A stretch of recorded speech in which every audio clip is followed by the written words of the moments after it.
estimados colegas, soy el profesor Wilfredo González para compartir con ustedes esta presentación que va a conformar parte del curso que vamos a realizar los días miércoles y que tiene que ver con nuestra preparación para las pruebas de nombramiento y de ascenso, tanto para el nombramiento de cargo directivo también.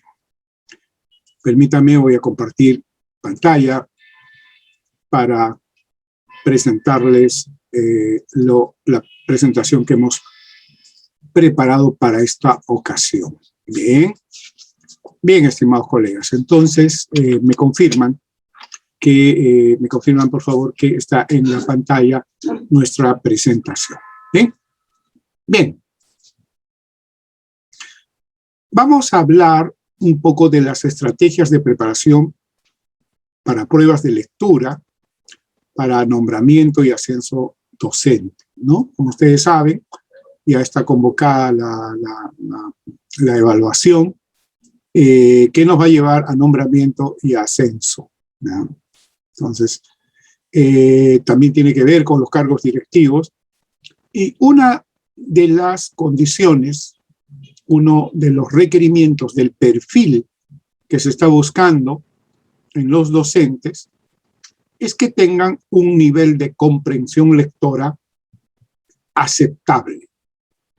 Ni siquiera altamente competente, sino que tengan un nivel de comprensión aceptable. Y eso implica, por ejemplo, en la prueba, cubrir el 60%, en algunos casos el 70% de las preguntas que plantean para la lectura. Quien no alcance ese requerimiento, ese requisito, por más que aprueben lo demás, no lo considera. Entonces ustedes deben saber que esta parte de la prueba no es negociable. Ese 60% no es negociable. Quien no alcanza eso, simplemente no lo van a tomar en cuenta. Bien, entonces seguramente van a tener algunas preguntas que por qué es así, etc. Entre los cambios que vemos ahora, uno de ellos es que se requiere de personas que tengan competencias que estén definidas en determinados perfiles y que esas competencias están definidas por estándares, normalmente estándares internacionales. La lectura es uno de los temas que en estos últimos tiempos ha marcado un aspecto importante para definir niveles de desempeño de profesionales en altos niveles. Puede haber cuestionamientos. Un profesor de matemática me decía, ¿por qué me tienen que a mí pedir lectura si no es mi especialidad? Eso quiere decir que todavía no ha entendido la noción de pensamiento complejo. Si usted busca, por ejemplo, en este momento en Internet, por ejemplo, busca principios del pensamiento complejo. Si usted se da esa tarea en este momento, principios del pensamiento complejo, por ejemplo, ¿no? Va usted a descubrir que en la actualidad el mundo académico, es decir, la ciencia, trabaja bajo los principios del pensamiento complejo. El siglo pasado se trabajó bajo los principios del positivismo. Hay algunos que todavía permanecen en una mirada positivista. Sin embargo, ya la ciencia trabaja en campos de pensamiento complejo. Y si alguien ha encontrado ya información, porque supongo que han hecho esa tarea en este momento, ¿verdad? Habrán descubierto que hay tres principios. El principio de la dialogía, es decir, que se debe entender lo contrario para poder avanzar, que no basta una mirada, sino hay que tener lo positivo y lo negativo. Eso es lo que define, por ejemplo, que todo problema se convierte en una oportunidad y que la oportunidad podría volverse en un problema.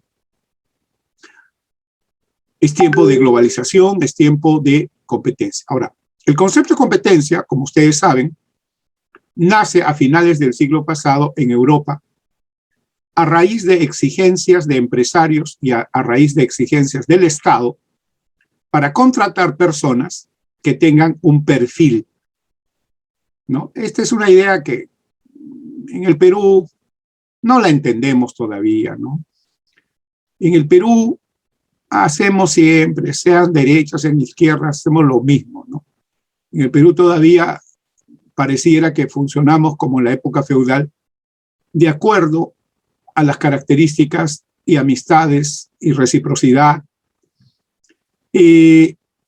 Pero todavía no vivimos una etapa de, por ejemplo, de elegir a las personas por sus competencias.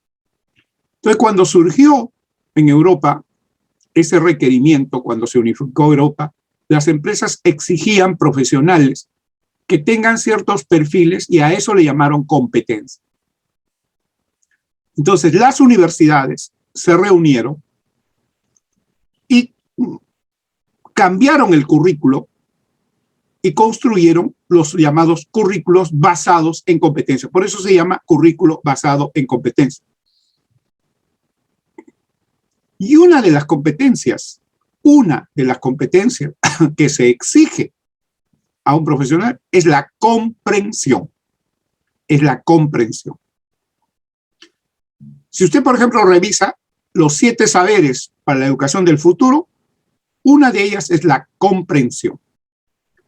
Entonces, como parte del pensamiento complejo, como parte de los enfoques basados en competencias, como parte de los estándares del mundo y de los desempeños que se exigen, está la comprensión. Y la mejor manera de observar la comprensión, curiosamente, es en la lectura. Y por esa razón, cualquiera sea la disciplina, la línea académica que las personas trabajan, tienen que tener comprensión. Y la mejor forma de revisar esa competencia es a través de la lectura. Y lo voy a explicar por qué y por qué razón usted que se está preparando, no solo para nombrarse, no solo para ser directivo, no solo para ascender, usted tiene que tener un nivel de comprensión porque usted está en contacto con los chicos, con el futuro del país, con la juventud que necesita maestros competentes que transmitan esta demanda, este requisito del mundo actual, ser un lector competente y tener comprensión de varios tipos: literal, comprensión inferencial y sobre todo tener un nivel de comprensión analítico crítica. Entonces, esto es parte de los perfiles actuales de cualquier profesional y mucho más si se trata de un perfil docente. Entonces, no se extrañen, queridos amigos, que en cualquier nivel de evaluación para el ejercicio de los desempeños docentes se exija entre los requisitos competencia lectora. Y más aún, ese nivel de competencia hoy se trabaja en estándares internacionales. Y el estándar internacional más importante que hay sobre comprensión lectora es el estándar PISA, ¿no? Que seguramente ustedes lo conocen. Sería importante que ustedes autoevalúen y ustedes mismos puedan determinar qué nivel de desarrollo de la competencia lectora alcanzan según el estándar PISA. El estándar PISA tiene 6 niveles. ¿En qué nivel se encuentra su nivel de comprensión? Y eso sería bueno que cada uno, de manera autónoma, lo evalúe. De tal manera que podamos también hablar del desempeño ya en el plano docente. Ahora, hablando de desempeños, la evaluación que usted va a dar, van a verificar de qué manera usted se desempeña. Claro, aquí hay una paradoja. No van a poder ir al aula y observarlo, porque eso sería lo extraordinario. La verdadera evaluación debería ocurrir cuando lo observan en acción. Es decir, usted tendría que ser evaluado en el aula.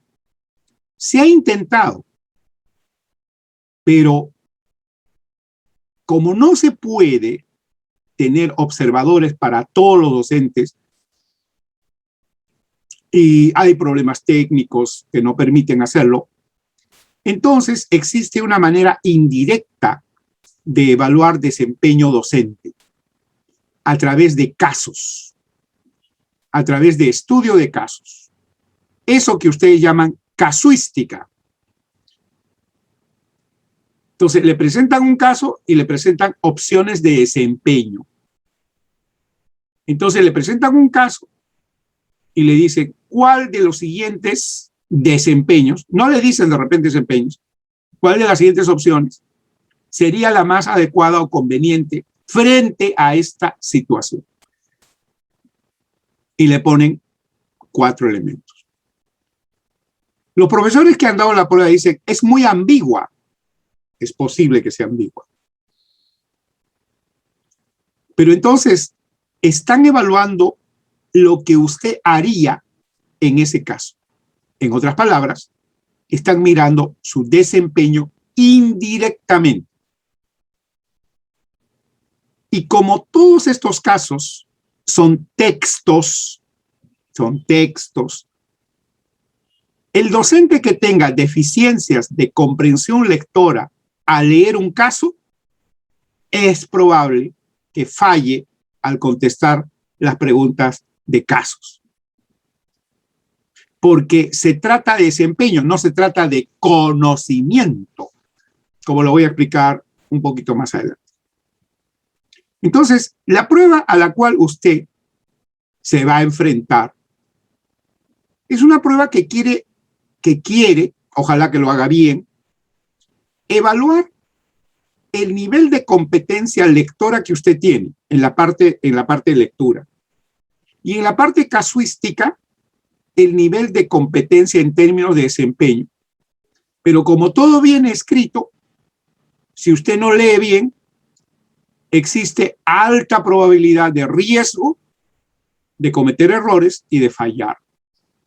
Por lo tanto, la lectura es la herramienta más importante que se tiene hoy en día para todo este trabajo y funcionamiento. Les invito a trabajar minuciosamente en su nivel de comprensión lectora. El objetivo de este curso, durante muchas semanas vamos a trabajar los días miércoles, va a requerir de que ustedes se esfuercen, indaguen, investiguen, trabajen el desarrollo de su nivel de competencia lectora. Además, este curso les va a enseñar estrategias para rendir la prueba.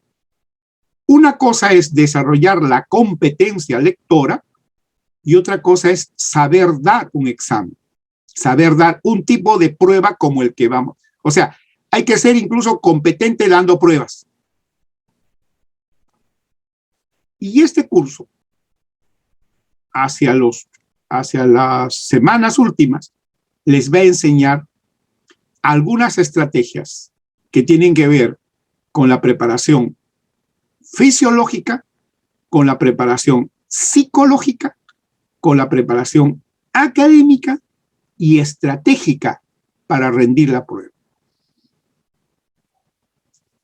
Entonces, bienvenidos a este curso, porque hay cambios que hay que asumirlos.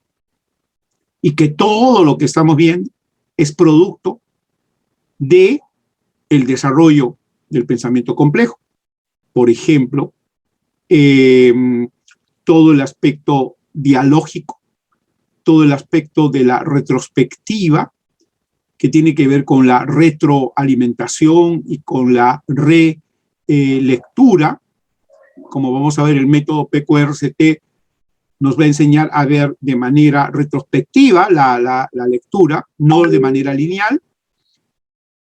Y también el otro principio del pensamiento complejo es el pensamiento holográfico, que nos permite ver de manera sistémica y organizativa, bajo el principio de Pascal, que la parte está en el todo y el todo en las partes, nos va a enseñar cómo enfrentar de mejor manera este reto que ustedes se han planteado de ascender, de nombrarse para ser un maestro del Perú.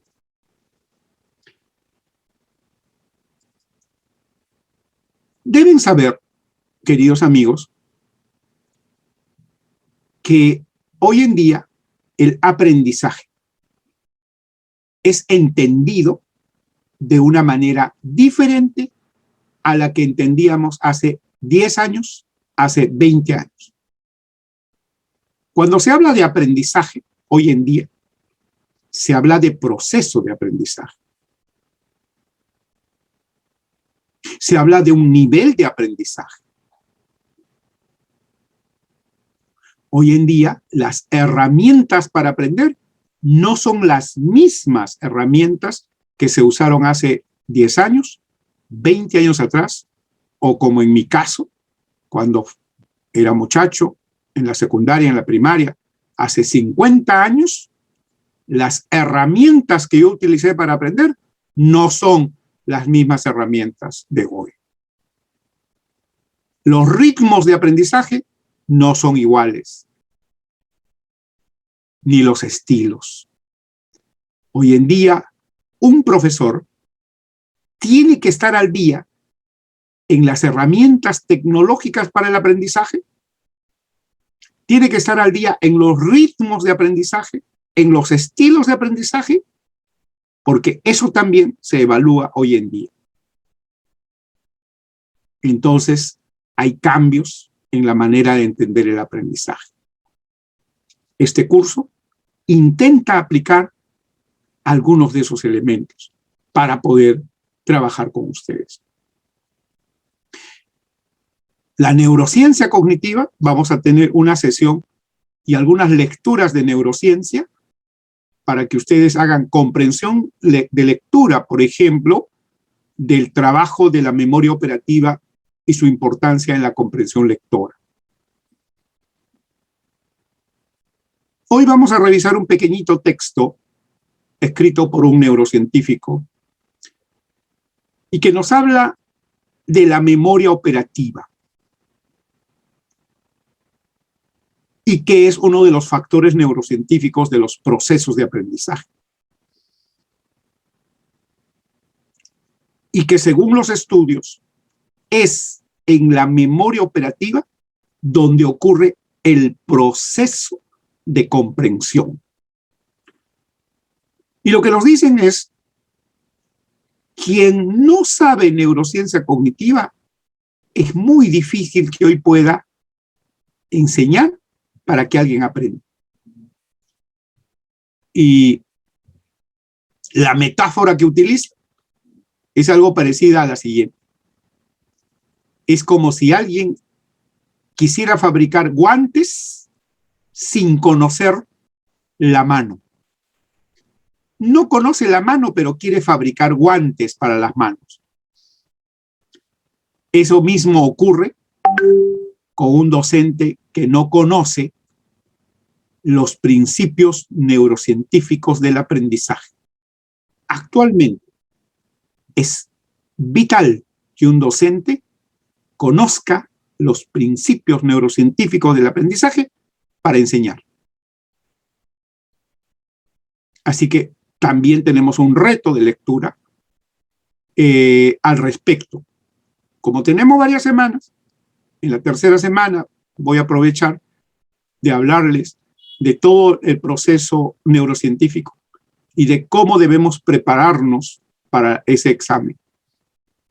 Vamos a hablar un poco de la memoria operativa, vamos a hablar de lo que necesita nuestro cerebro en términos de neurofosfato y glutamatos y piroglutamatos, y cómo debo yo estar listo, y cómo debo ayudar a mi cerebro para que el día del examen pueda rendir y trabajar 3 horas seguidas, por lo menos 3 horas bajo tensión, bajo condiciones pesadas, pueda funcionar de la mejor manera, pueda mi cerebro funcionar de manera brillante el día del examen. Usted tiene que prepararse. Hay gente, por ejemplo, que va a dar examen sin tomar desayuno. Ya pues está condenando a su pobre cerebro a entrar en colapso, ¿no? Ay, no, pero estaba nervioso. Ya pues estarás nervioso. Pues no entiendes todavía cómo tu cerebro trabaja 3 horas el día de tu examen, al más alto nivel. Prepáralo. En este curso, a través de lecturas y de comprensión, nos vamos a acercar también a esta dimensión. Por otro lado, como maestros, debemos saber que como ha cambiado todas estas nociones del aprendizaje, sobre todo de entender el aprendizaje como proceso, y que la lectura es un proceso que requiere de 3 grandes operaciones, y si no se realizan las 3 grandes operaciones, no estamos entendiendo el proceso de la lectura. Entonces, no vamos a poder enfrentar de manera exitosa todo lo que queremos enfrentar. Visto así, esto solamente como un agregado, hoy en día enseñamos la comprensión. El mundo quiere enseñar la comprensión. Y lo que vamos a intentar con ustedes es trabajar en las primeras semanas la comprensión y en las 2 últimas, ya rumbo cerca al examen, cómo dar la prueba. Una cosa es saber leer y comprender y otra cosa es saber dar examen. En este mundo en el que casi nadie sabe dar, casi nadie sabe comprender, los que saben dar examen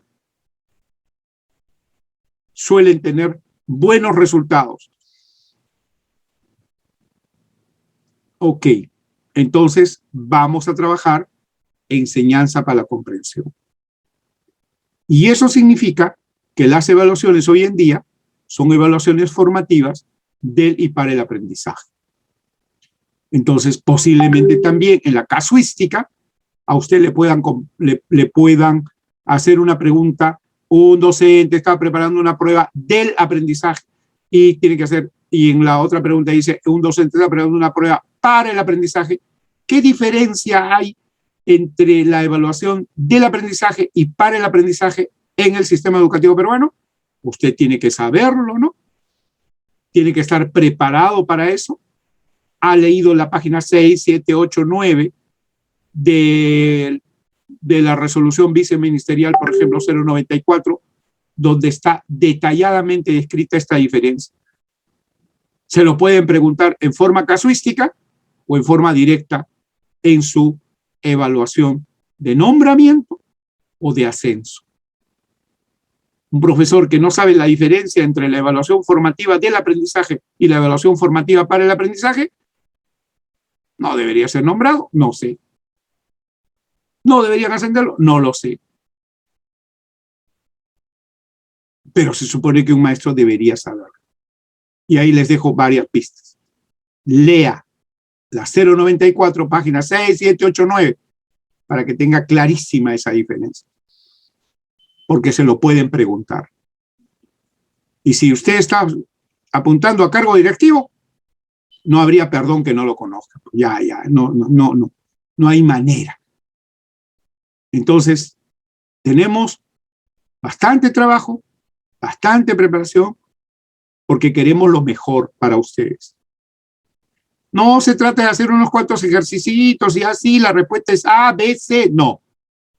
Se trata de asumir con responsabilidad la preparación y la formación. He sido invitado por Jean Piaget, por un gestor tan interesante como es el profesor Percy, que se preocupa de sus docentes, de los colegas con los que trabaja, y que no escatima esfuerzos para conseguir a los mejores ponentes. Y yo agradezco mucho. Por ejemplo, el día de mañana voy a participar en un seminario internacional con una de las más importantes representantes de Latinoamérica de la evaluación formativa, la doctora Rebeca Anijovic, por Argentina, y yo, su profesor Wilfredo González, por el Perú, en un seminario internacional. Somos los dos ponentes. Entonces, agradezco el esfuerzo que hace Jean Piaget de invitarnos, y a ustedes los felicito por haber, primero, por tener la confianza en su formación, y por esa razón les voy a pedir que sean exigentes y rigurosos con su preparación. Hoy en día usamos métodos como el método de proyectos, el método de diseño de elaboración de trabajo, pensamiento de diseño. Usamos estudio de casos. Algunos profesores todavía no entienden y le llaman casuística. No solo casuística. Es a través del estudio de casos que yo puedo ver el desempeño de un docente. Y es la forma en que la prueba evalúa. Ojalá que cada vez hemos aprendido mejor a evaluar. La unidad de medición de la calidad ha mejorado las pruebas de docente. En la lectura, por ejemplo, ya no se pone un texto pues de un párrafo o 2 párrafos. Se puede. Hoy en día se coloca textos mínimo de una cara y media. Algunos se asustan y dicen, ¡ay, las lecturas son muy largas! El problema no es la longitud.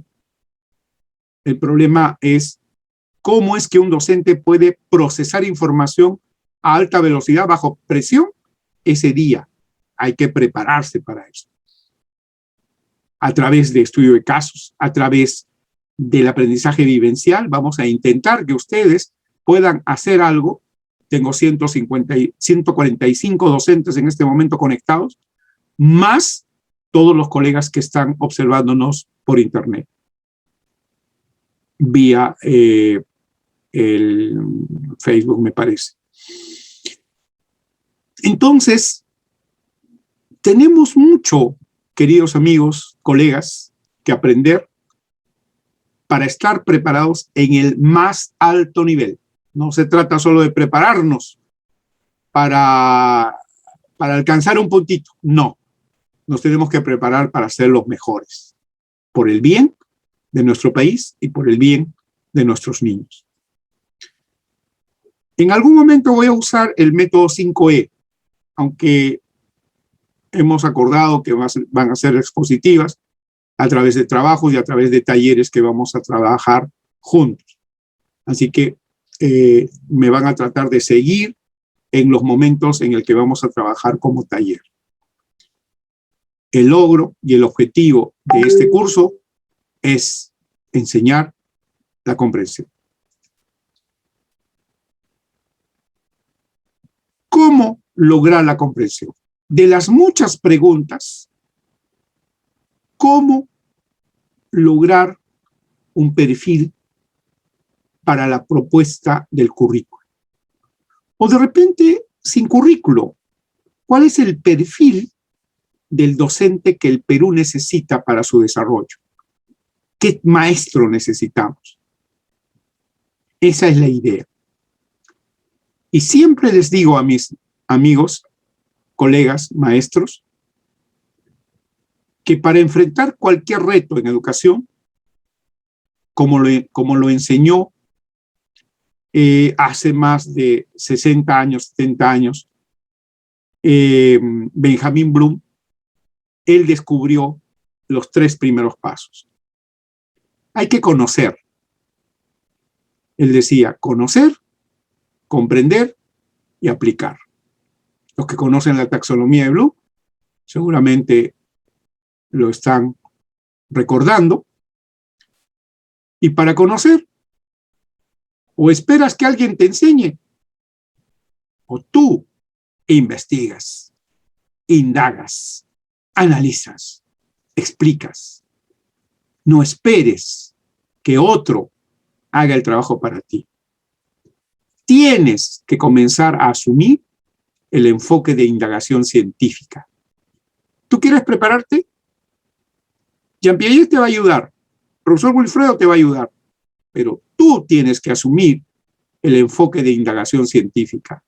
Tú tienes que indagar, tienes que buscar en fuentes confiables información, tienes que analizar, tienes que explicar, por ejemplo, el enfoque, los modelos pedagógicos vigentes, el enfoque del área, si tú eres profesor especializado de secundaria, el enfoque de tu área, en qué consiste, por qué es así.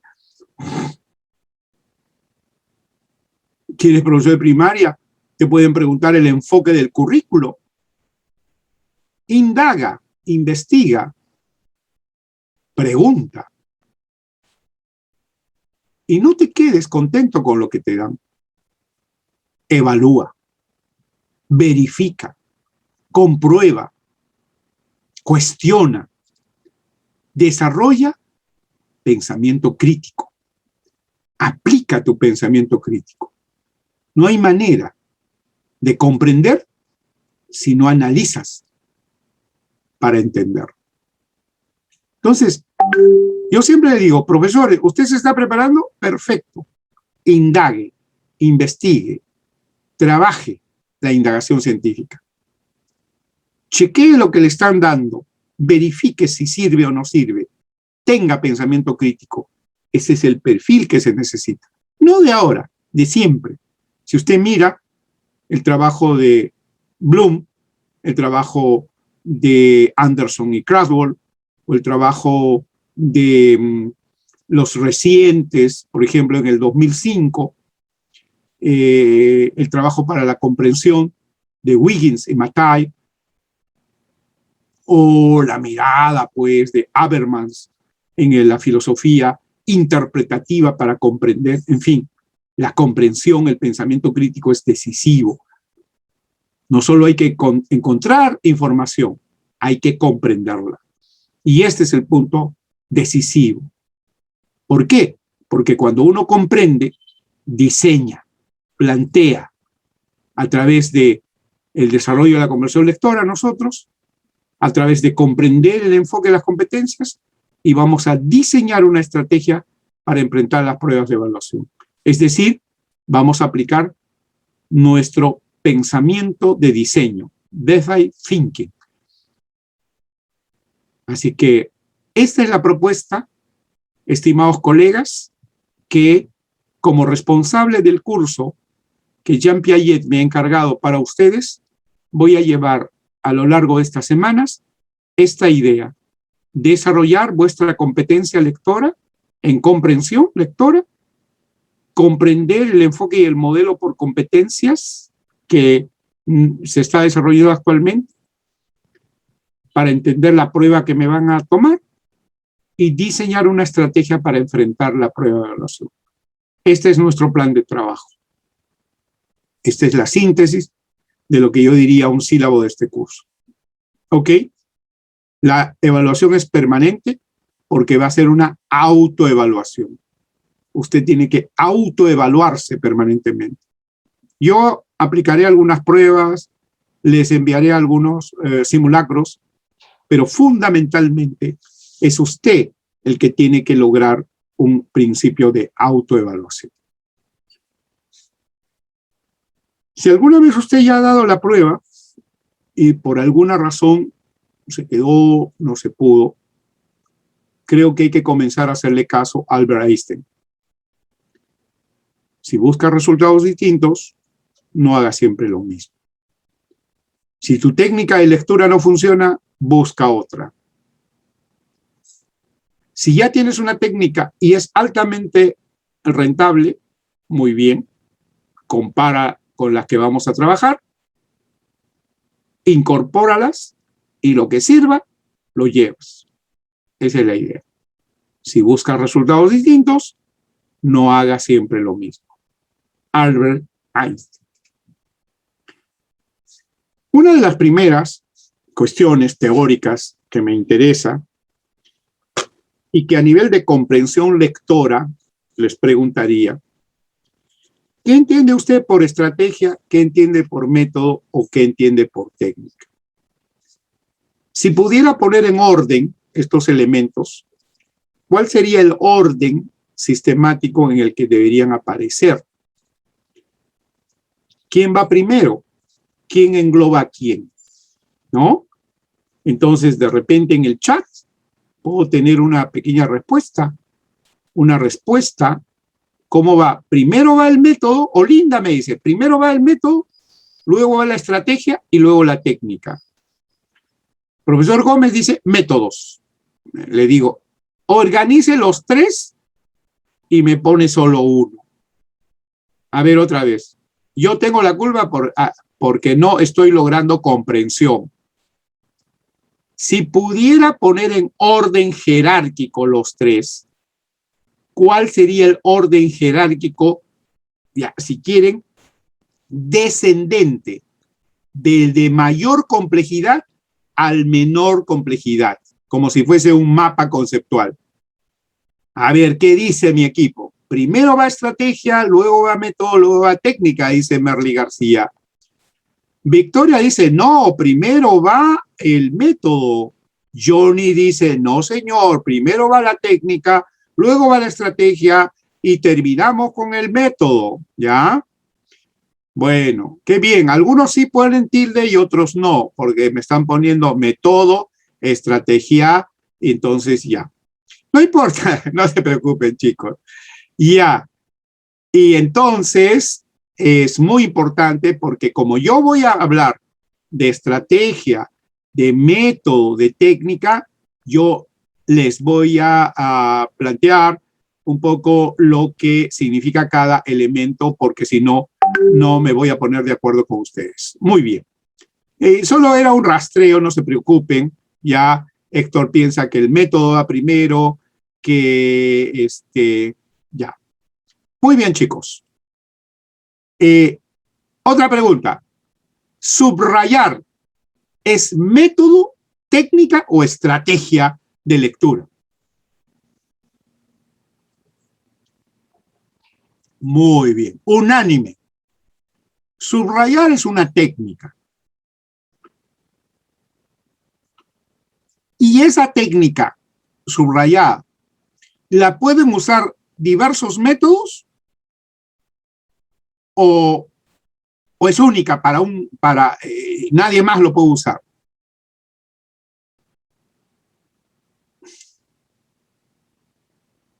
La pueden usar diversos métodos. Entonces, como diría Ausubel,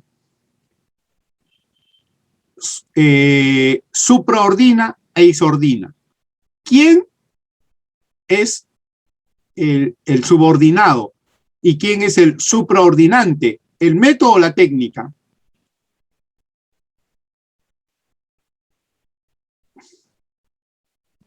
Ya, ¿quién está arriba, quién está abajo? Ya, ¿o quién incluye a quién? Listo, están escribiendo en el chat sus respuestas. Ahí veo a 5 profesores interviniendo. ¿Y saben cuántos son? 154. El resto, no sé, pues habla nomás, yo no voy a escribir nada, me dirán, ¿no? Y bueno, pues así será. A ver. Muy bien. Muy bien, Celso. Si esa técnica puede usar por varios, quiere decir que el método es superior. Entonces, método subordina técnica. Veamos ahora la relación estrategia-método. ¿Quién manda? ¿Estrategia o método? ¿Método implica estrategias o la estrategia puede usar diferentes métodos? Ronald dice, estrategia manda, o Linda dice, método manda.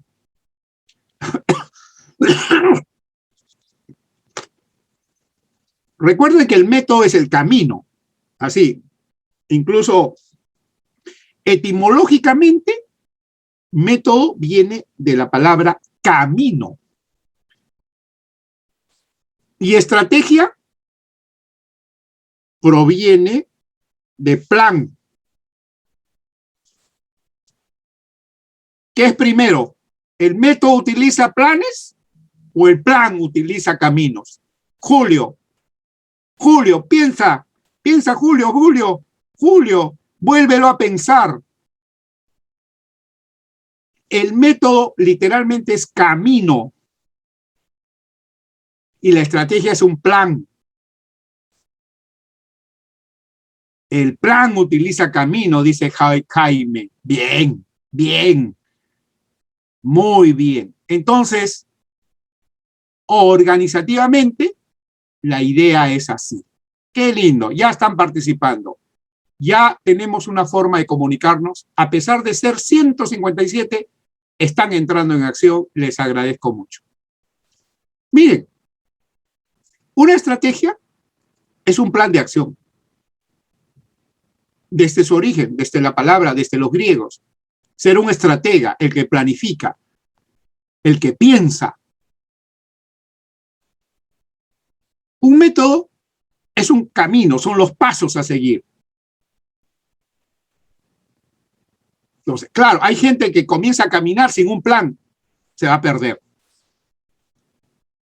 Primero debería haber un plan de acción, una estrategia. Por eso yo le voy a enseñar a usted, por ejemplo, a rendir la prueba. Le voy a plantear una estrategia. Y usted puede tener varios métodos para atacar una prueba del tipo que vamos a dar. Y sería bueno, pero es conveniente que tenga un plan de acción. Uno de los métodos que yo voy a enseñarles, por ejemplo, para atacar la lectura, es el método PQRCT, que son pasos a seguir. Pero antes me voy a plantear un plan de acción. Y los métodos utilizan o incluyen técnicas. Creo que ahí sí, unánime, técnica es una forma de hacer algo. Lo concreto, ¿no?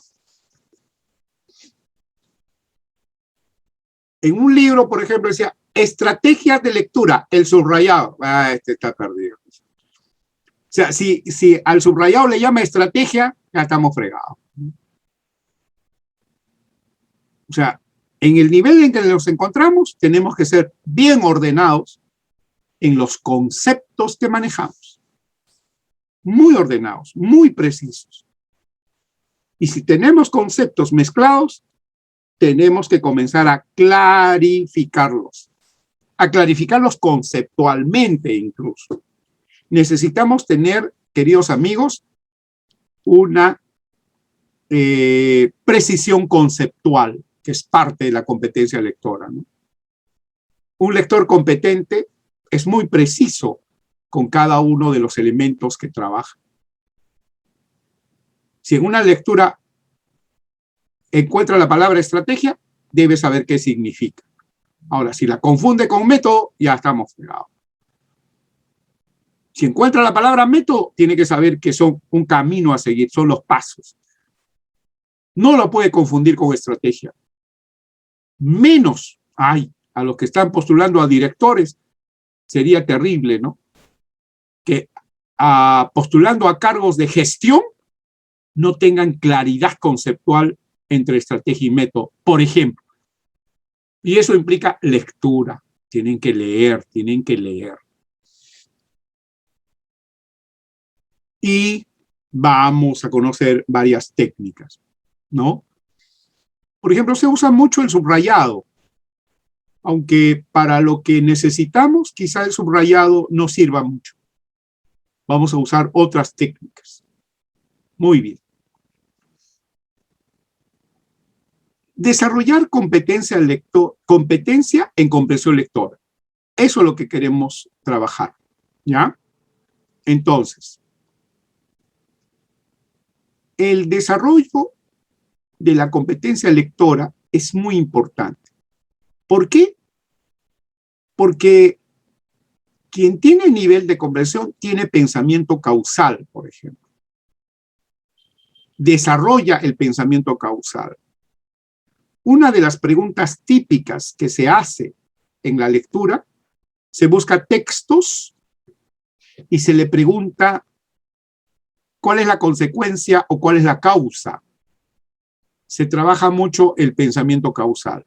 Vamos a ver algunos ejercicios de inferencia causal. Inferencia causal. Y claro, la otra inferencia es la inferencia de consecuencia, la inferencia prospectiva o hacia adelante. En lectura le llaman inferencias hacia atrás e inferencias hacia adelante. Se tiene un hecho y se piensa hacia atrás, se busca la causa, y hacia adelante la consecuencia. Por ejemplo, lo primero que se trabaja es el pensamiento causal.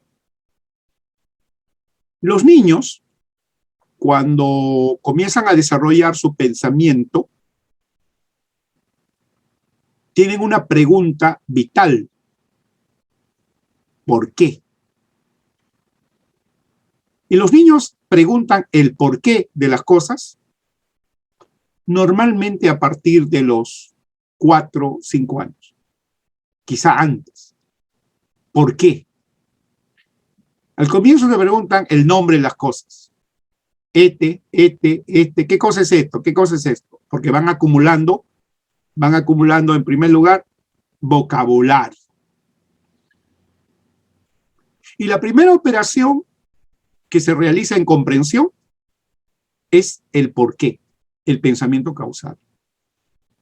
Cuando se pone un texto y hay relaciones de causalidad, una buena pregunta es, en el texto anterior, y una de las razones por las cuales ocurre es A, B, C, D. O sea, se chequea el pensamiento causal. Una persona que tiene competencia lectora descubre lo causal, por ejemplo. O ya después, por ejemplo, el niño primero es ¿por qué? ¿Por qué? ¿Por qué? Incluso cansa a sus padres porque pregunta ¿por qué? ¿Por qué? ¿Por qué? Y normalmente mira hacia atrás, o sea, busca la causa, pero poco se desarrolla el pensamiento hacia adelante. Y en el Perú trabajamos muy poco el pensamiento prospectivo, mirar hacia adelante. Casi siempre miramos hacia atrás. Tomamos decisiones electorales mirando hacia atrás, no mirando hacia adelante, por ejemplo. Tomamos decisiones amorosas mirando hacia atrás y no hacia adelante. Los chicos se van a chupar en una fiesta COVID y no les interesa mirar hacia adelante. La consecuencia no importa. Tenemos poco desarrollo del pensamiento prospectivo, que es otra de las formas que tiene que ver con el pensamiento estratégico prospectivo. ¿Para qué? Lo que está ocurriendo, ¿para qué? ¿Qué va a ocurrir adelante? Y en lectura se busca mucho evaluar eso. Cualquier cosa que usted lea, a partir de hoy, comience a pensar hacia atrás. ¿Qué originó? ¿Qué condiciones? ¿Por qué se escribió este libro? ¿Por qué el autor dice tal cosa? Y usted tiene que ir pensando hacia adelante, ¿para qué? Y le van a preguntar de diversas formas. Por ejemplo, el propósito del texto es, ya, están preguntando hacia adelante. Están chequeando su pensamiento estratégico. Y si usted está postulando a cargo directivo, esto es vital. Una persona que postula a cargo directivo y no tiene pensamiento estratégico, estamos en peligro. Si yo asumo una responsabilidad política y no tengo pensamiento estratégico o mi estrategia apunta a algo que el resto no quiere, es terrible. Se supone que todos tenemos un pensamiento, pero lo que van a evaluar es si frente a la lectura de algo yo encuentro lo estratégico. No solo mi estrategia, sino encuentro la estrategia que tiene este texto y la pregunta que le hacen es ¿cuál es el propósito comunicativo del texto? Y todos los que han dado pruebas saben que me estoy refiriendo a las preguntas claves que siempre vienen en cualquier tipo de texto. Le van a preguntar propósito, ya sea del autor, le pueden pedir el propósito del texto o de un párrafo. Es decir, este párrafo tiene el propósito dentro del texto. O sea, dentro del texto puede tener un propósito, una función. Y eso tiene que ver con el desarrollo del pensamiento estratégico. Y finalmente, el pensamiento de diseño, lo que llaman el design thinking. El cómo hago. ¿Por qué? ¿Para qué? ¿Y cómo? Y en la lectura, eso se verifica, porque lo que se chequea es en qué medida la competencia de esta persona tiene pensamiento, desarrollado el pensamiento de causalidad y prospectivo, el pensamiento estratégico prospectivo y el pensamiento de diseño. Así que no es cuestión solo de hacer preguntitas. Eso tiene fundamentos muy importantes, queridos amigos. Muy bien.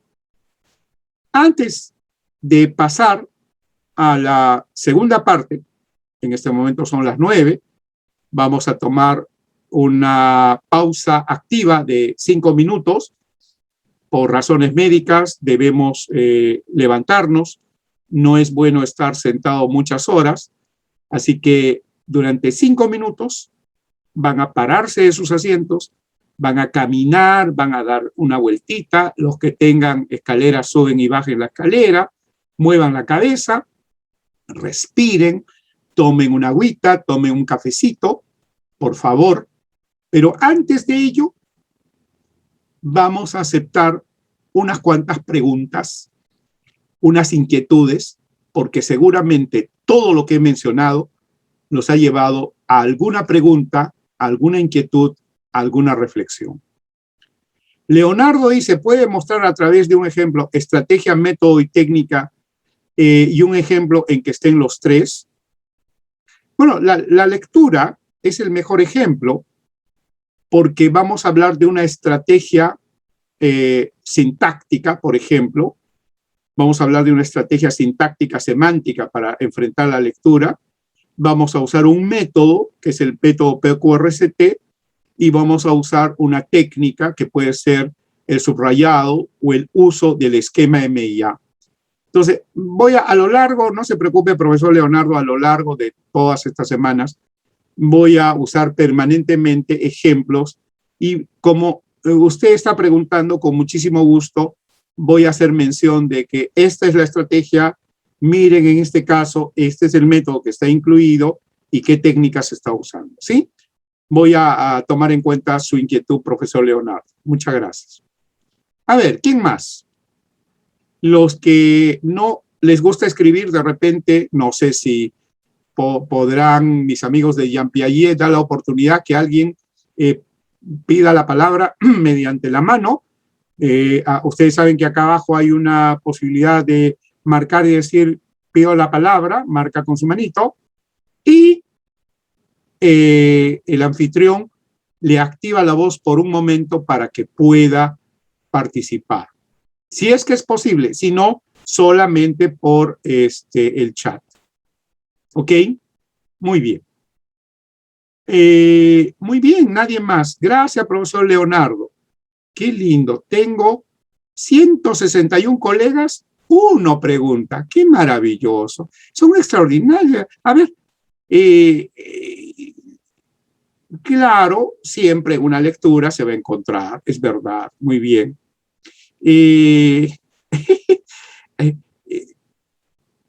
¿Nos va a enseñar cómo identificar el tema y el título? Por supuesto, profesora Olinda, por supuesto.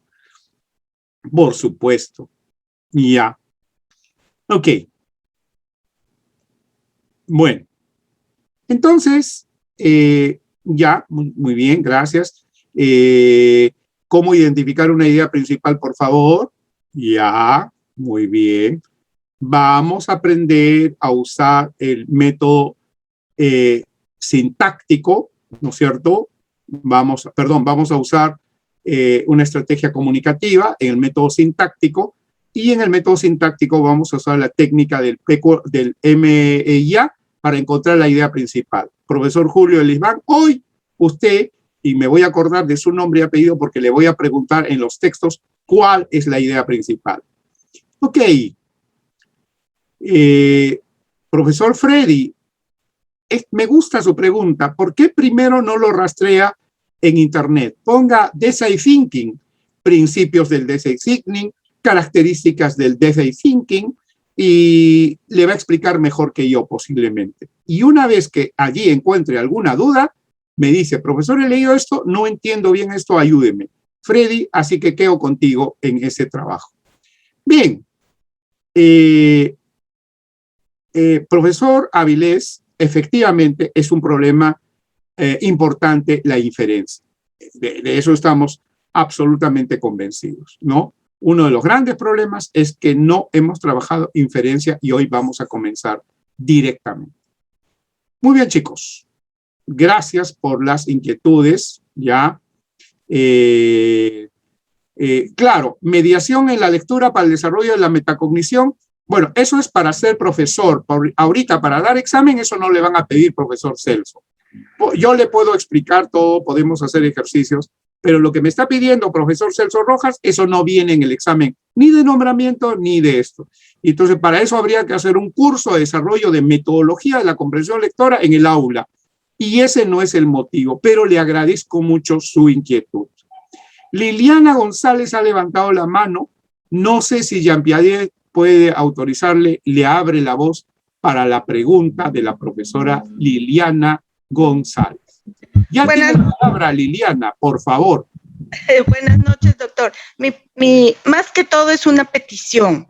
Dígame. Bueno, agradeciéndole también por su introducción, pero quisiera, el primero, usted pasó unos PPTs muy interesantes y yo me perdí algunos. No se puede, los puede por favor enviar para nosotros hacer siempre el seguimiento y la autoevaluación como usted nos está pidiendo, por favor. Sí, no se preocupe. Todo lo que se mostró muy rápido en la sesión anterior, el día 1, pues acá lo vamos a desarrollar detalladamente, no se preocupe. Y el material, pues yo apenas termina la clase o al día siguiente envío material a Jean Piaget, y Jean Piaget tiene un control de seguimiento de sus profesores y les envía el material. ¿Ya? No se preocupe. Gracias. Así es, no se preocupe. Bueno, chicos, pausa activa. Son 9:05, ya 9:05, 9:06. Entonces, 5 minutos, no, habíamos quedado, sí, pues bueno, no, 5 minutos puede ser, por lo menos unos 5 minutos hay que hacer pausa activa para no perder mucho tiempo. Y estamos nuevamente conectados a las 9:07, ¿sí? Ya son las 9:07. Entonces, más 5 a las 12, ya 9:13 estamos nuevamente conectados. Por favor, pausa activa.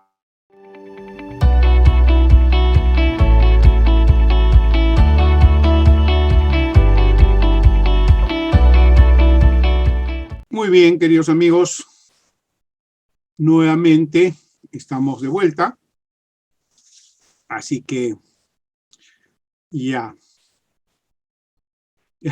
Muy bien, Ronald, la salud es importante, que está regada. Muy bien. Ah, sí, ya ahora sí. Ok, muy bien, chicos.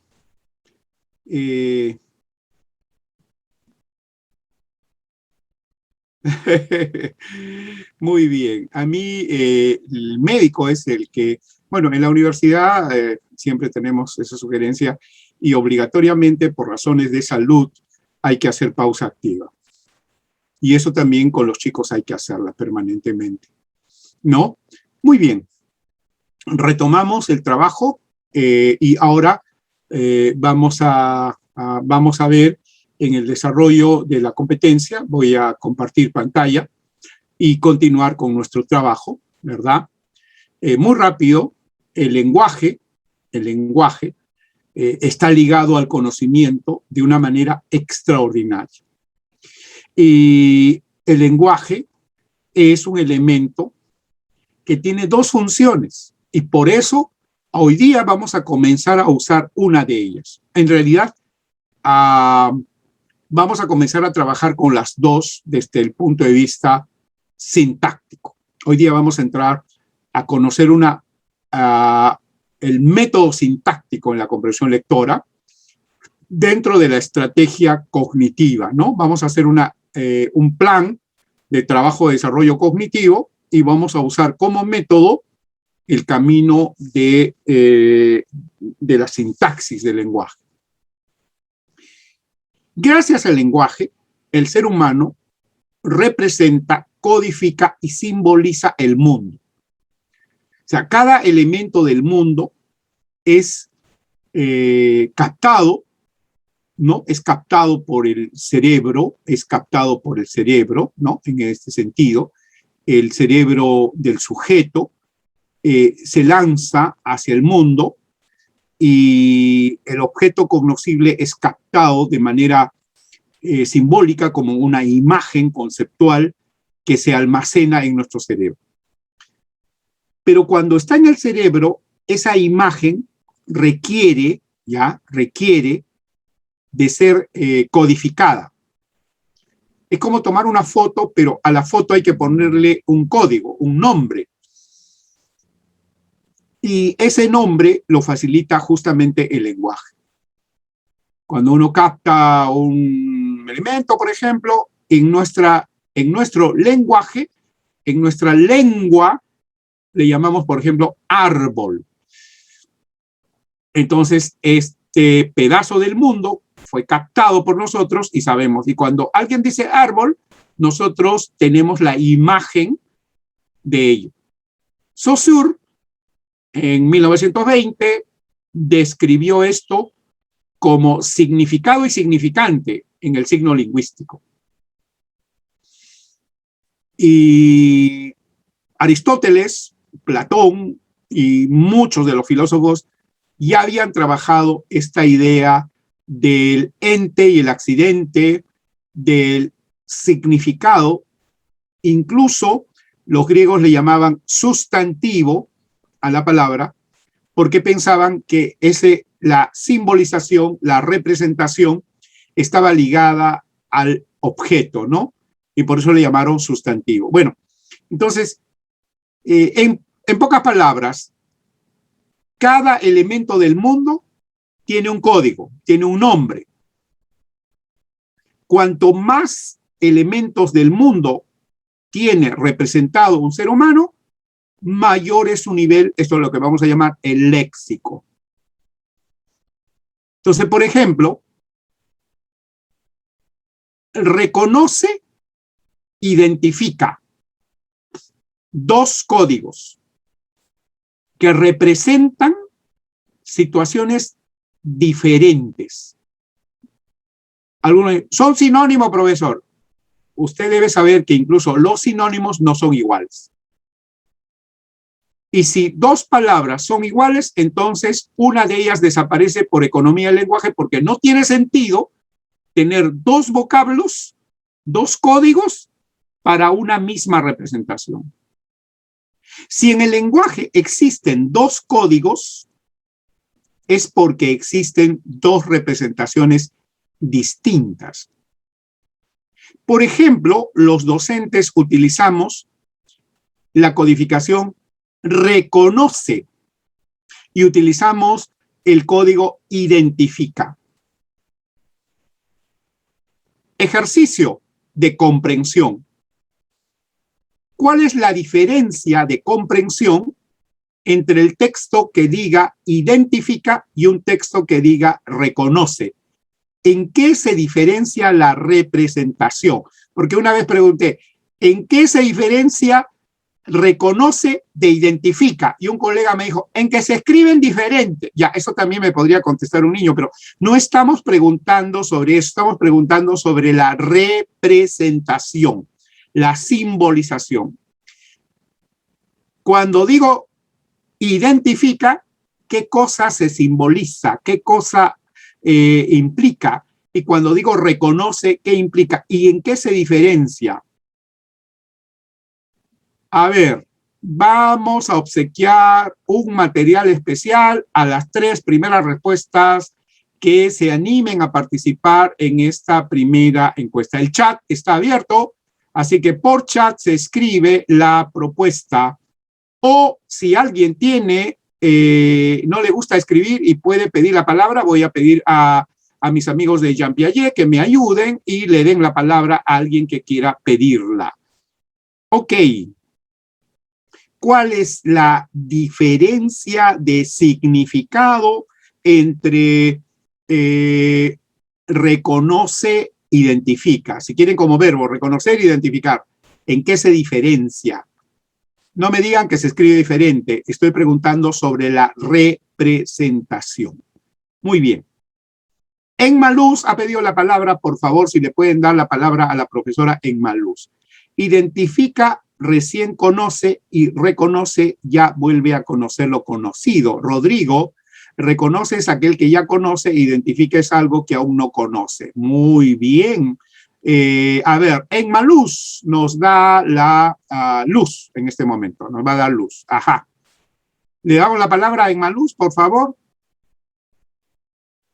Ya le dieron la palabra para que pueda hablar. A ver, mis amigos de Jean Piaget, si le pueden ayudar. Bien.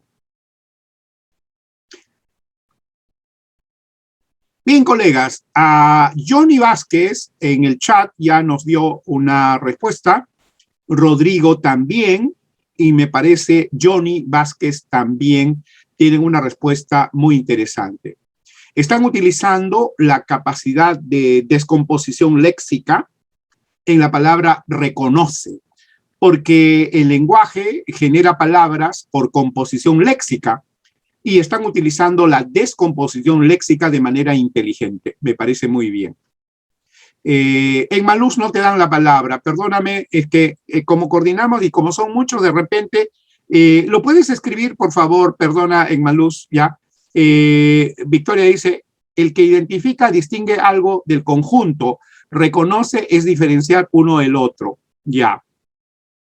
Mi querida Victoria, es más fácil porque Nancy, a ver, no, Nancy tampoco identifica, es conocer, ya, no. Es muy fácil en este caso. Les recomiendo lo que se llama el rayo rojo, o sea, la descomposición léxica ayuda mucho en las palabras. A ver, les ayudo. Reconocer está conformado, la palabra se construye con 2 elementos. El prefijo re y el vocablo conocer, ¿no? Incluso que viene de conos, que sería el conos, que sería la raíz, y de ahí viene el sufijo conocer, conocimiento, cognoscible, etcétera, es gnosis, que viene de la gnosis, que es la esencia de conocimiento. Entonces, cuando uno dice reconocer, lo que está diciendo es, se infiere, ¿se dan cuenta? Se infiere que cuando uno utiliza reconocer, está aceptando que el objeto ya fue conocido previamente. Ya lo conoció previamente. Y lo está volviendo a ver y por eso lo reconoce.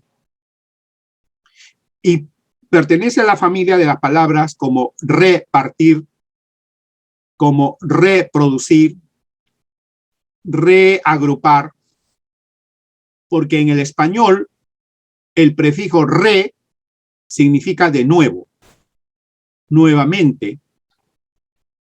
Y entonces, cuando uno encuentra la palabra reconocer, infiere inmediatamente que el objeto ya fue conocido y que lo están volviendo a encontrar y por lo tanto lo reconoce.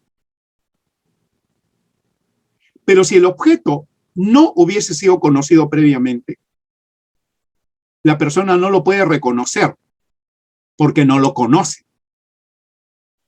¿Qué hace el cerebro? Lo identifica. Entonces, identifica se utiliza cuando el sujeto cognoscente se enfrenta a algo nuevo. Por eso en las investigaciones, en las tesis, se dice, propósito, identificar cuál es la relación, identificar el nivel, porque no lo conozco, lo voy a identificar, lo voy a descubrir. Entonces, una palabra cercana, parecida a identificar es descubrir en un mundo desconocido algo que yo tengo una idea, conozco algunos rasgos y podría identificar algo. Cuando un profesor, por ejemplo, ha enseñado a sus alumnos las partes de la planta, les ha hecho la clase las partes de la planta, los niños han dibujado, y en la evaluación, el profesor hace un dibujo de una planta muda, o sea, un dibujo mudo, y dice, identifique las partes de la planta. Este profesor está usando mal el lenguaje. Porque si los estudiantes ya estudiaron la planta y sus partes, en el examen posterior el profesor no puede poner la palabra identifica. ¿Por qué? Porque ya lo conoce. Lo propio del lenguaje sería que diga, por ejemplo, reconoce. Reconoce las partes o nombra. O de repente de frente, nombra las partes de la planta en este dibujo. ¿Se acabó? Así que cuando usen identifica es porque algo no se conoce. Por ejemplo, ahora vamos a identificar la idea principal, por ejemplo. Eso sí se identifica. ¿Por qué? Porque no la conocen.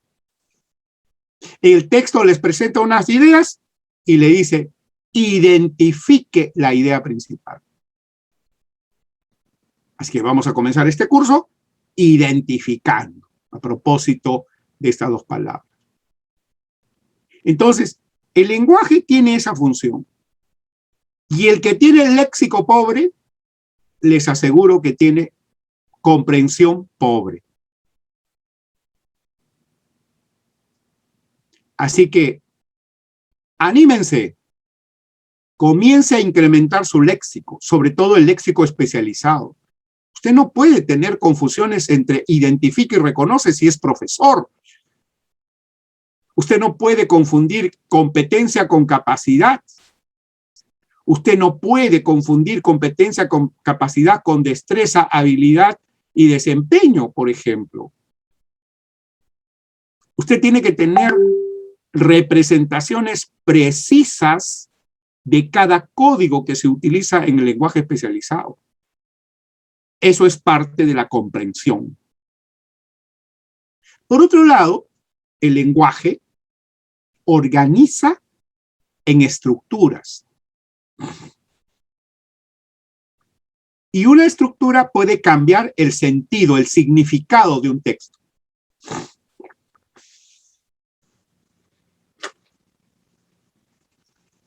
Por ejemplo, hombre pobre, pobre hombre. El solo hecho de alterar la estructura, nombre más adjetivo o adjetivo más nombre, ya no es lo mismo. Porque cambia el sentido del texto. Así como amigas viejas, viejas amigas, no es lo mismo el que lee debe entender que las estructuras son súper importantes. Y que, por ejemplo, un texto tiene una estructura. Y el que está aprendiendo lectura en el nivel en el que vamos a trabajar, debe conocer estructuras, macroestructuras, supraestructuras, microestructuras textuales. Y no porque sea un profesor especializado de lengua y literatura, no, señor. Es un profesor que está postulando y que conoce su lenguaje y que su lengua tiene una estructura que le permite comprender el texto. Con estas dos tareas, el lenguaje ayuda a construir conocimiento. El conocimiento no es otra cosa que la precisión de los símbolos que se tiene y de la estructura organizativa con la cual se expresa. Entonces, nosotros decimos que conocemos algo gracias a eso precisamente. Y a esto se llama función semántica. Semántica significa significados. ¿Qué significa reconoce? ¿Qué significa identifica? Esa es la función semántica. Mientras que la función sintáctica es la que me dice el orden y la estructura de la organización del lenguaje. Entonces, hoy día vamos a usar una estructura sintáctica del lenguaje para aprender a descubrir la idea principal. Muy bien. Muy bien.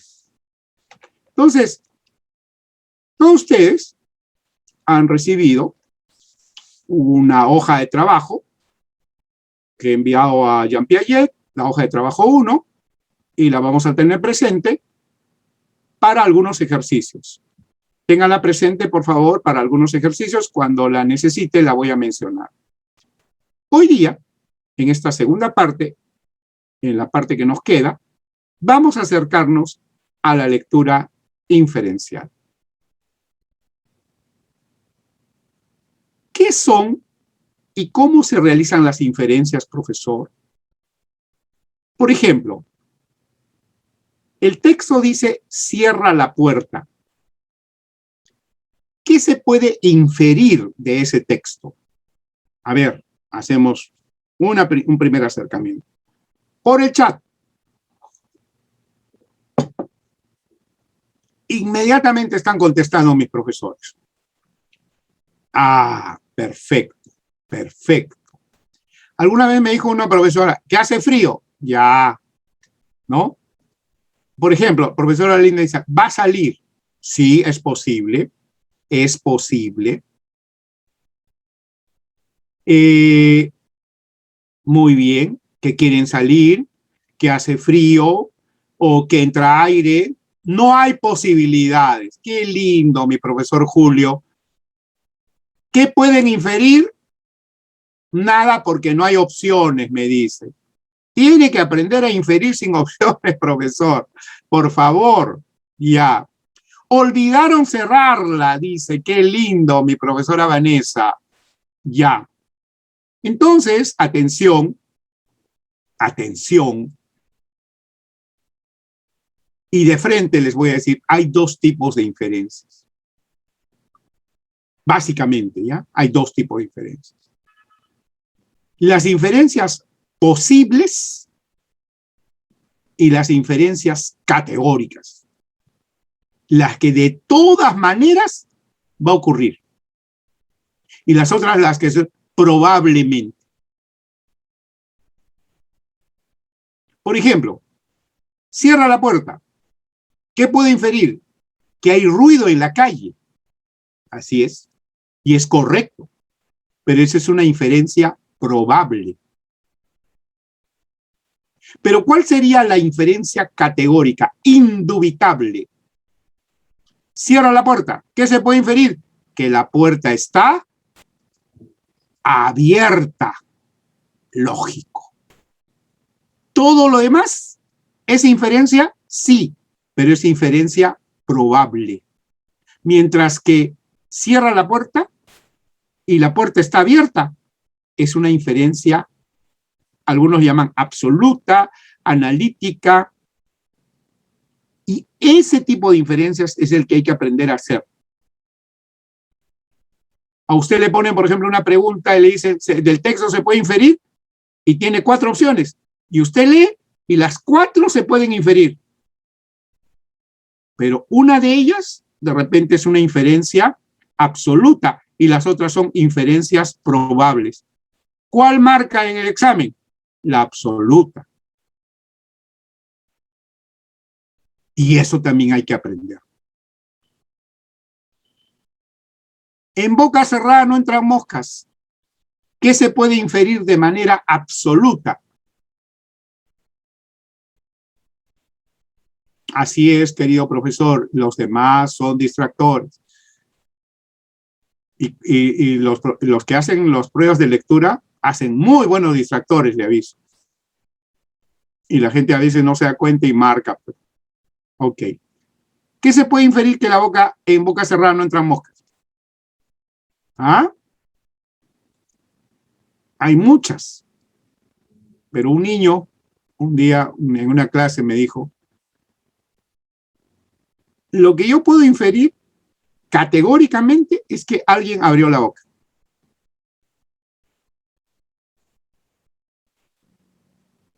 Porque si alguien no hubiese abierto la boca, no existiría este texto. Y es más, seguramente abrió la boca e hizo daño.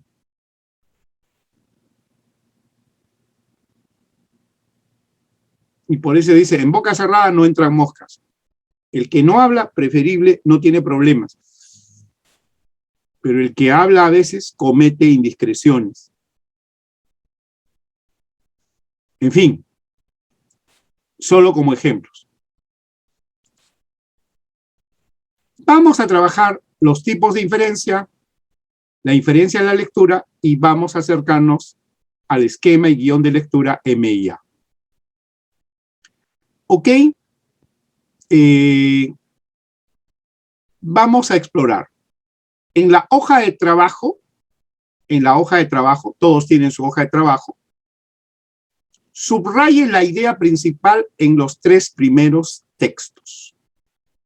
Hoja de trabajo 1 y tiene 3 minutos para subrayar la idea principal en los 3 primeros textos.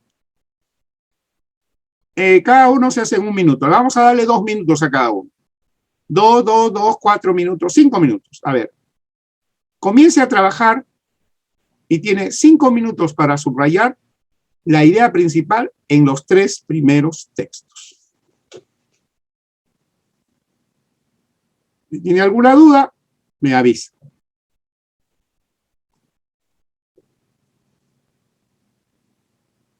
Recuerde que en esta primera etapa vamos a aprender a leer analíticamente. Luego vamos a entrenar para la prueba.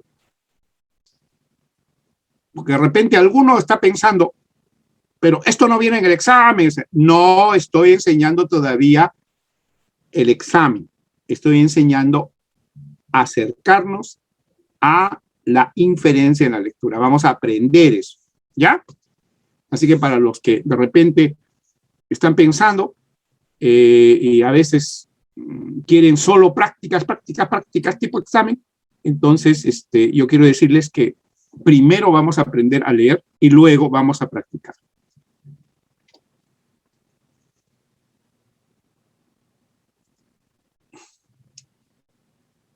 Ajá. Yo voy a abrir la hoja de trabajo 1. Muy bien.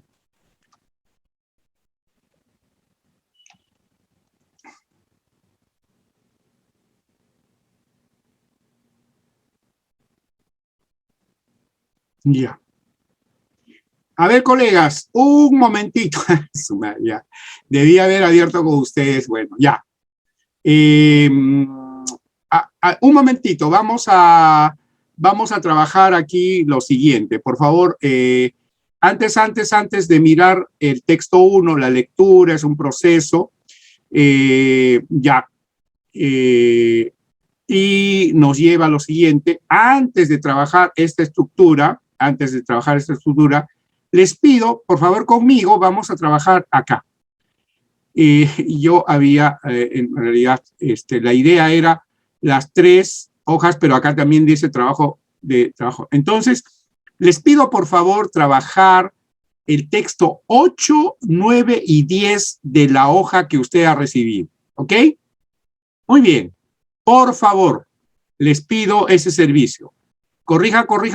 Disculpe. A ver, otra vez. Vamos a mostrar esta idea. Ya está. Acá estamos. Acá en la pantalla debe estarse viendo. Y había estado como texto 8, que en otra hojita la tenía como 1, 2, 3. Y acá está como 8, 9 y 10. Vamos a trabajar el texto 8 y el texto 9. Suficiente con las 2 nomás todavía, ¿ya? Por favor, subrayar la idea principal del texto 8 y del texto 9. Nada más. A ver, nos tomamos tiempo, disculpen. Otra vez. Luego voy a regresar a los otros textos en otro ejercicio.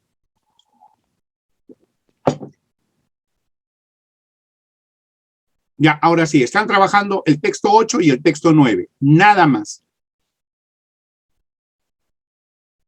En el texto 8, por ejemplo, hay 5 oraciones, ¿no? Y una de ellas seguramente es la idea principal. Vamos a aprender a encontrar la idea principal. Y en el otro texto hay también como 4 oraciones y una de ellas debe ser la idea principal. Muy bien. A ver. Ajá.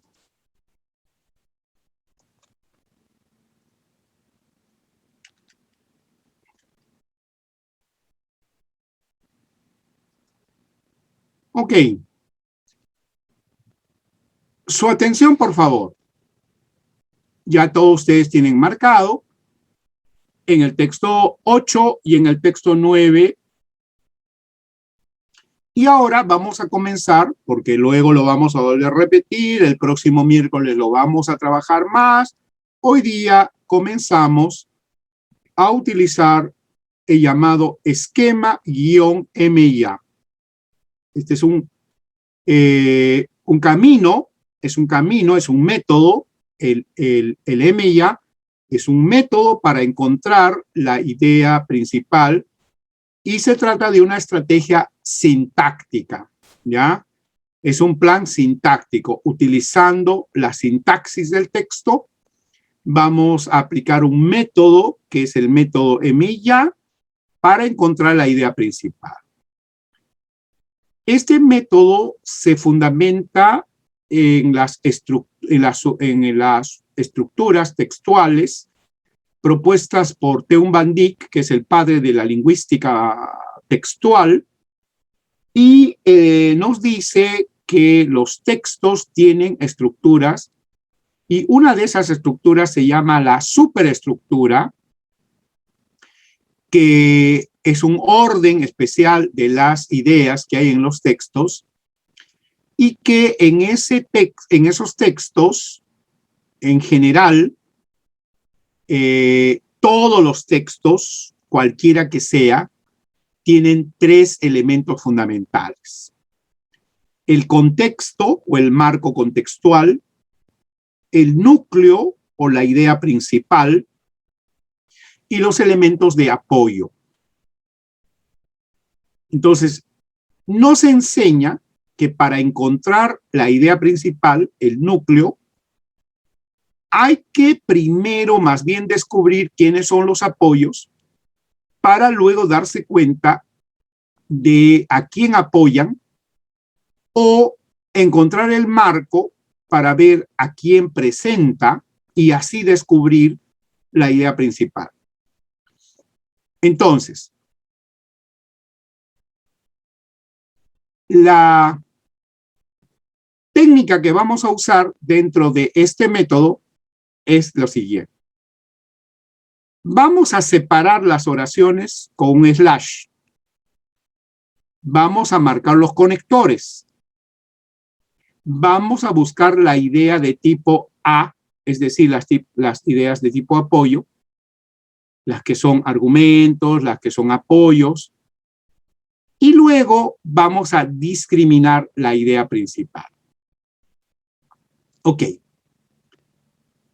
Entonces, por ejemplo, bien, acá voy a aplicar esto.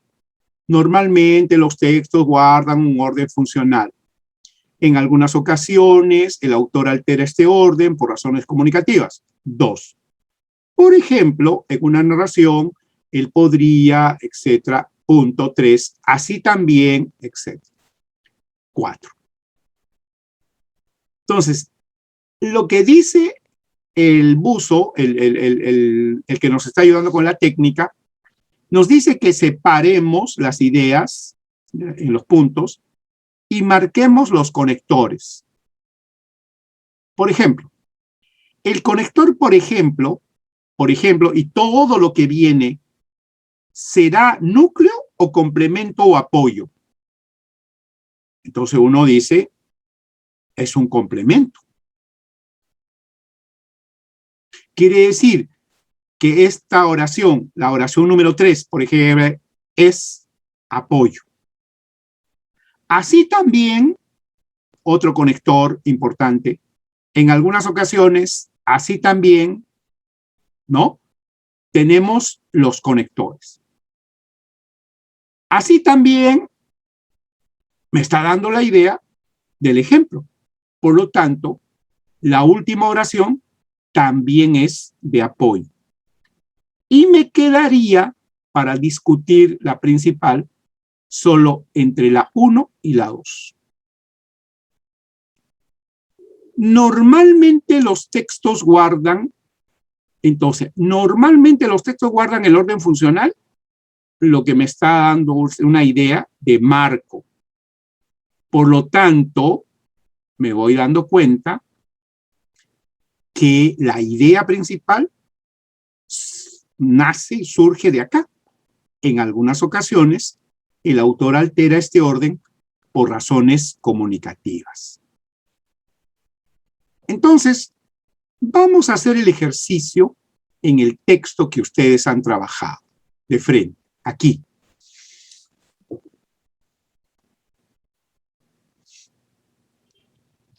Por favor, ¿podrían escribir en el chat en qué oración está la idea principal? O si gustan, escribir la idea principal en el chat.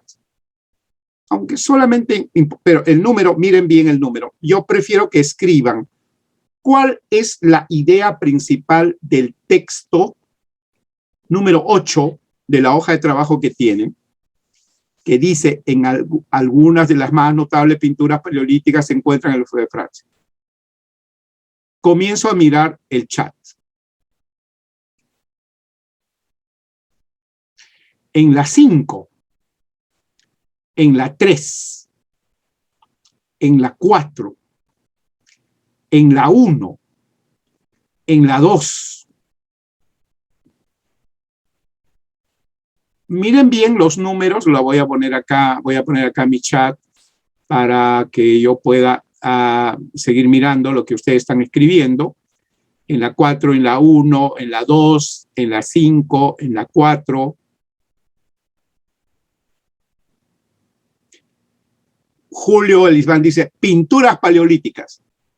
¿Esa es la idea principal o es el tema principal? ¿O es el tema general?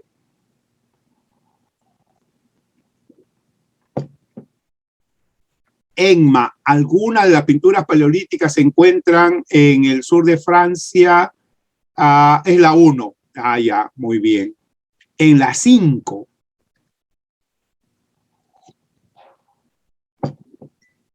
Vanessa dice que la idea principal es las más notables pinturas paleolíticas se encuentran en el sur de Francia.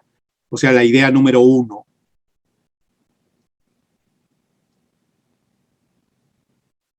Habla de pintura paleolítica y el resto se complementa. Reinaldo, cuando dice habla de pintura, ¿te han preguntado de qué habla o te han preguntado cuál es la idea principal? ¿Te han preguntado el tema o la idea principal? Esas son las dificultades, queridos amigos.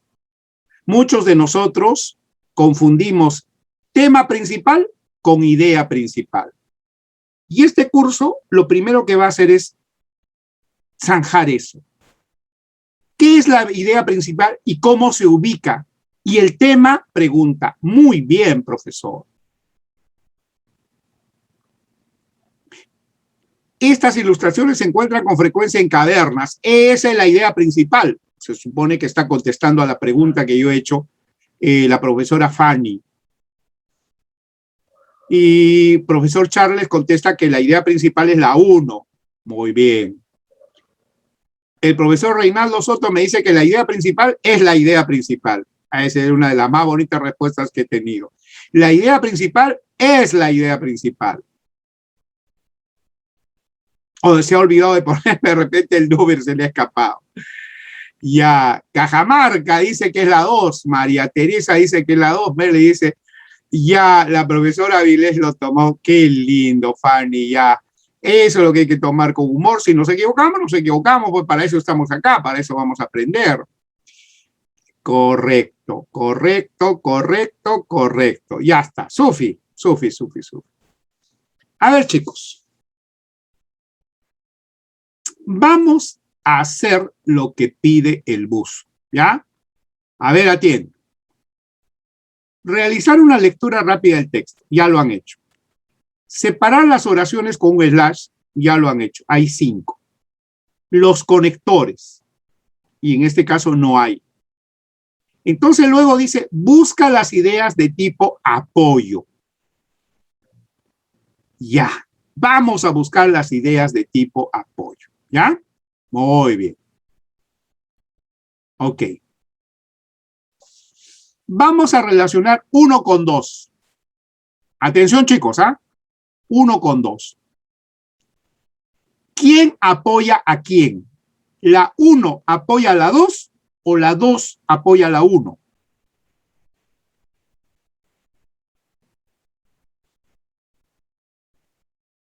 Perfecto.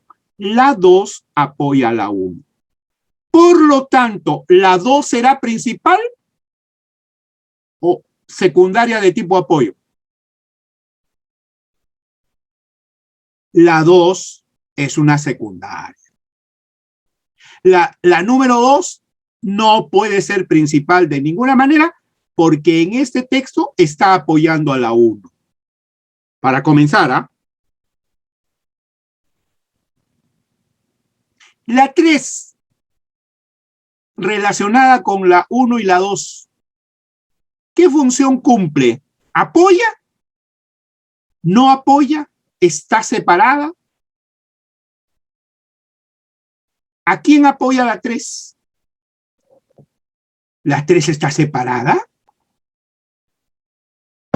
Si dice estas ilustraciones, ¿cómo va a estar separada, mamá? Estas ilustraciones están, ¿y dónde están las ilustraciones? En las pinturas periodísticas, ¿cómo va a estar separada? La 3 apoya a la 2 o a la 1, Ruth. Ruth, lee de nuevo. Ruth, ¿a quién apoya la 3? ¿A la 1 o a la 2? Muy bien, Olinda. Muy bien. Entonces, en este momento descubro que la idea 2 y la idea 3 apoyan a la 1. Si solo existieran las 3, ¿cuál sería la idea principal? La 1. ¿Por qué? Porque está siendo apoyada por 2. Pero todavía me quedan 2 ideas. Hasta ahora, una de las sospechosas de ser principal sería la 1, pero me falta ver todavía. ¿Qué pasa entre la 4 y la 5? ¿Quién apoya a quién? ¿La 4 apoya a la 5 o la 5 apoya a la 4?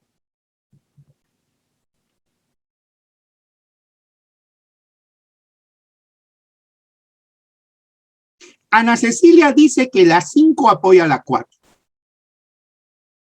Vanessa dice que la 5 apoya a la 3. Ay, qué linda mi Vanessa. Le he preguntado, ¿quién apoya? ¿La 4 a la 5 o la 5 a la 4? Y me dice, a la 3.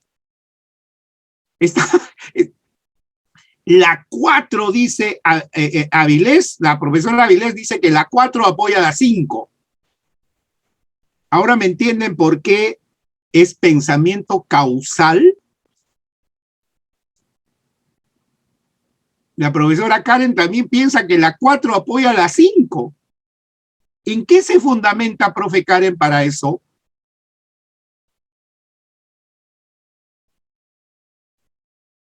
Tienen que leer. ¿Cómo comienza la idea 5? La idea que fundamenta. Ya pues, el autor te está ayudando. Entonces, ¿la 5 puede ser principal? Pregunto.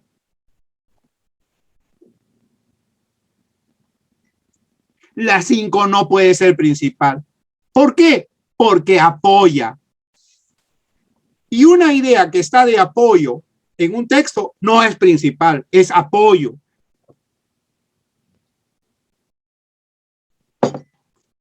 ¿Quiénes son las sospechosas de ser principal hasta este momento? La 1 y la 4.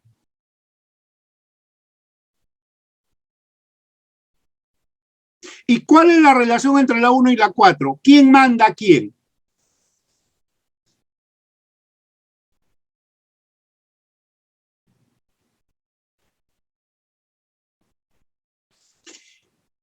Queridos amigos, vuelvo a mostrarles. La función de la 1, la 2 y la 3 es preparar el terreno.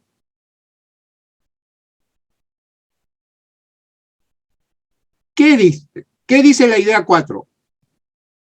Desechada la hipótesis de que estas pinturas paleolíticas solo servían como decoración, es obvio que se las destinaba a un propósito mágico. La idea que fundamenta la nueva hipótesis es que el dibujante adquiría un poder sobre la criatura. ¿A qué idea está apoyando la 5? A la idea del propósito mágico. Y la 1, 2 y 3 están cumpliendo la función de marco contextual. Marco contextual. Entonces, vamos a regresar otra vez a conocer en qué consiste el MIA. Marco contextual. Ideas que contextualizan, que presentan el tema y todo lo que sea necesario informar al lector para que pueda entender la idea principal. Algo así como preparar el terreno. Idea principal es la idea que se quiere comunicar. Es el núcleo comunicativo o esencia del texto. En algunos casos no es explícita y el lector la infiere. El autor, dependiendo de su estilo e intencionalidad, la ubica en el lugar más conveniente para su propósito. La idea principal es lo que se quiere, es el núcleo. ¿Ese texto nos quiere informar de las pinturas paleolíticas o nos quiere decir que tenían propósito mágico? Y las ideas de apoyo son las ideas que el autor coloca con el fin de complementar, ampliar, reforzar, explicar, ejemplificar, reiterar, entender con cualquier otra intención complementaria a la idea principal. Imagínense que este texto, así chiquitito y todo picoso, decidiera vuestro nombramiento.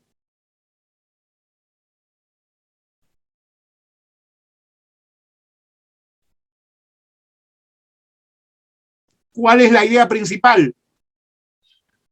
Que las pinturas paleolíticas tenían un propósito mágico. El que no entiende en esta lectura eso, su nivel de comprensión está bajito, todavía está bajito. ¿Ya? Está bajito. Porque lo que hemos descubierto es que la idea 2 apoya la 1. La 3 apoya la 1. La 5 apoya la 4. Pero entonces uno dice, ¿y cuál de las dos es la idea que nos quieren comunicar?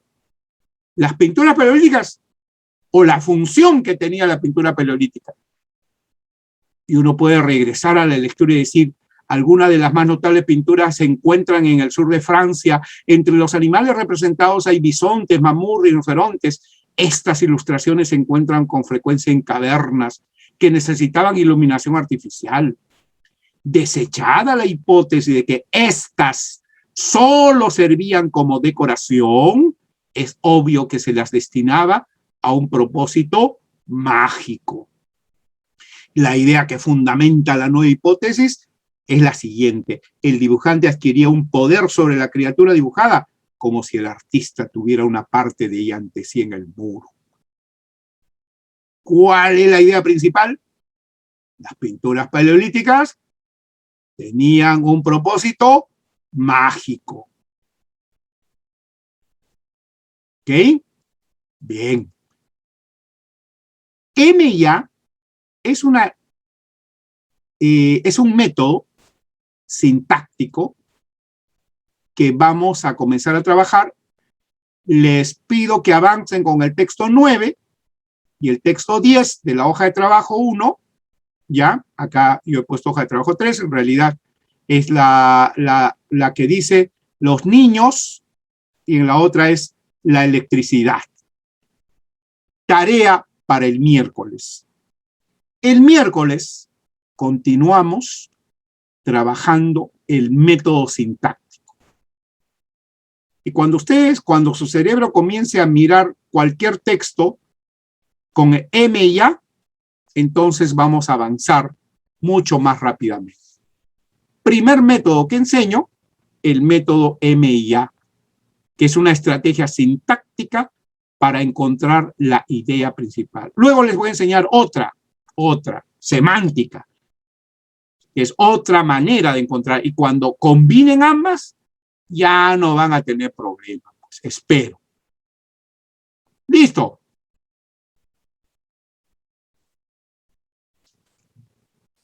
¿Qué es lo más interesante que ha aprendido hoy día Cecilia Vázquez? Le pueden dar la palabra. En Maluz ha pedido la palabra, no sé si ya participó, creo, y le bajamos. Entonces. Ok, mis queridos amigos, espero que esta sesión haya sido útil. Yo sé que se están yendo muchos preocupados. Sí, por supuesto, profesora, en Maluz voy a volver a repetir porque les he presentado el método sintáctico, el método MIA. Hay que volverlo a estudiar, hay que aplicarlo hasta dominarlo. Esa es una de las formas de cómo uno encuentra ideas principales. Uno de los mejores caminos que hay es este. Me dan un texto, miro, miro los conectores, y encuentro el toque de la idea principal. ¿Ya? Muy bien, muy bien, muy bien. Felizmente tenemos todavía tiempo. El próximo miércoles, no se lo pierda, continúa lectura inferencial. Si alguien quiere decir la palabra mágica, ahí está. Gracias, maestro. Qué lindo, linda. Gracias, profesores, a ustedes. Gracias por interesarse. Gracias por trabajar. Mientras otros están descansando y durmiendo, nosotros estamos trabajando. Los felicito. Gracias, Jean Piaget. Yo ya me voy a retirar, así que nos vemos la próxima semana. Gracias, profesores.